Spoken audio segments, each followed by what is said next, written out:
Hi dear gardeners, இதுவும் triple grafting தான். அதே மாதிரி இதுவும் ட்ரிபிள் கிராஃப்டிங் தான். இங்கே பாருங்கள், 3 கிளையை வந்து ஒரு கிளை மேலேயே 3 கிளையை வந்து நான் வச்சுருக்கேன். பார்த்துக்கோங்க சரிங்களா.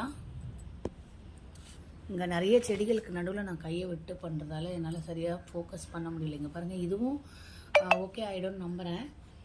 இதுவும் ஓகே ஆகிடும்னு நம்புகிறேன். கொஞ்சம் லைட்டாக தண்ணி கோத்துருக்கு, வேர்த்துருக்கு. ஆனால் நம்ம ட்ரையாக வைக்கணும் அதை, அதாவது காத்தோட்டமான பகுதிகளில் நம்ம வைக்கணும். மழையே பெய்யாமல் இருக்கிற சீசனில் நீங்கள் கிராஃப்டிங் பண்ணணும். தொடர் மழையெல்லாம் இருக்கும்போது பண்ணிங்கன்னா அந்த ஒட்டுக்கட்டின பீஸ் வந்து கருப்பாயிட்டு கீழே விழுந்துடும். இங்கே பாருங்கள், நான் ஒரு பீஸ் காமிக்கிறேன்.